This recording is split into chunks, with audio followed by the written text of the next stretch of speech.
The sun breaks through the clouds, as the winds of heaven drive apart the veils of vapor. The pastures below are drowned in daylight, and the men of the earth have finished their labors. Now the prized cattle, without blemish and without spot, go into their stalls to be hand-fed by the attendants of the priests. And when the attendants have completed their labors, they withdraw. The cattle are once again left alone. And so it is. They now converse amongst themselves. As they bring up the cud once more, their words bubble and push aside the pulpy remnants of the field, casting it onto the floor below, and the ruminants begin to ruminate. Why do you suppose it is, dear Stigarius, that the hairless ones who bring us fodder fashion their idols to have hands and not hooves? Do they not know that the God whom they worship has hooves that shake the earth, and horns that hold up the world entire, and when he shakes his head from side to side, between his horns the very lights of heaven are tossed. The sun and the moon swing like baubles upon his crown, flung back and forth across the sky by the turn of his brow. It is not his hands that trouble me, dear Decebalus. No, not his hands. What lingers in my thought is this. Have you noticed how those who bring us fodder are the same who carry away our manure? The giver and the taker share the same face. And once each year others come to look upon us. They wear white linens, their garments long, with jewels glimmering upon their breastplates. They lead away one of our brothers, though we know not whither.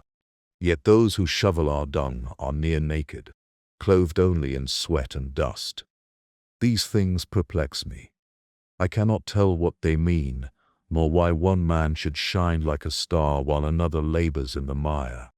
Ah, Stigarius, you puzzle at their ways, yet I see the mark of order upon them. Do you not know? The herd father decreed it so. From the beginning, the herd father set apart the hairless ones to be our attendants, to fill the trough, and to clear the stalls. Those who shovel our dung are but calves of low station, bed to labor.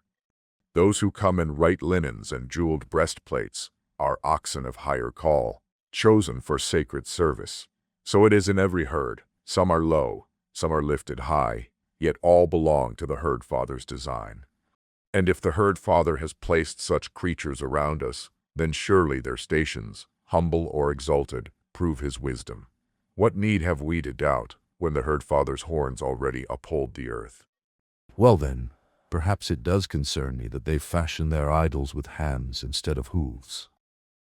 Tell me, Decebalus, have you noticed how some things creatures may possess in greater or lesser portion, strength, size, fatness, and yet other things admit no portion at all?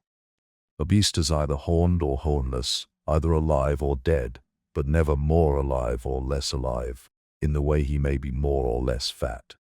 There are perfections which may be measured, and perfections which may not.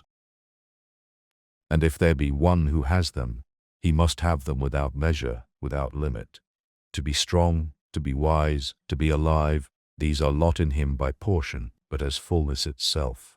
He is not horned as we are horned, but horn itself. He is not alive as we are alive, but life itself.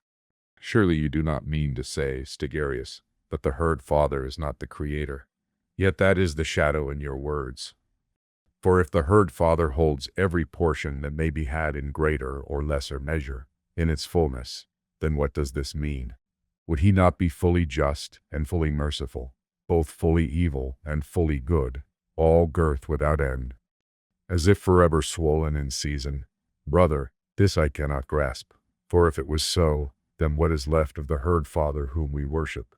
Is he not undone by his own foemus? Far be it, brother. The herd father did fashion the earth, and the herd father does bandy about the lights in heaven with his horns. But he is not the source, brother. For that which can be held in greater or lesser measure, and that which cannot be held in greater or lesser measure, they are not in the mind, Decebalus. They are real as you, as real as me. And even the herd father is subordinate to these.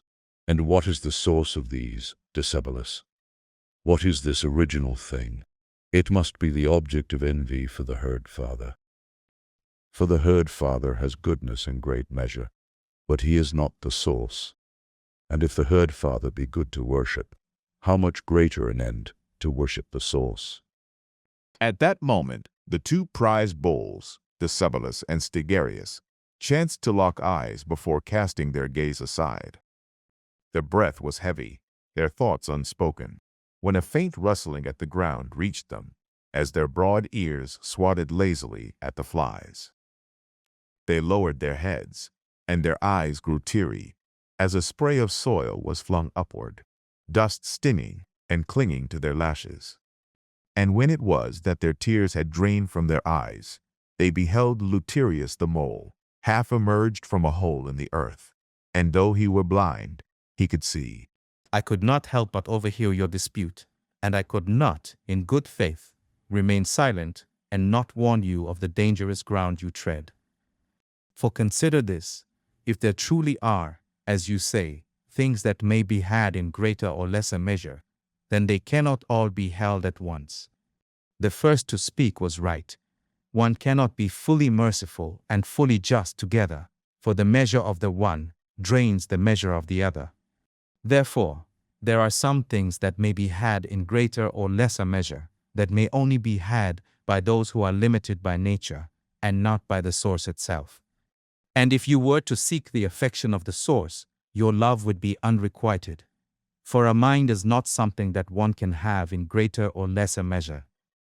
And therefore, the aspects of a mind that can be had in greater or lesser measure can only be held by those that come from the source, by the herd father, by the first of you who has spoken, by the second of you who has spoken, and by Luterius, who now speaks.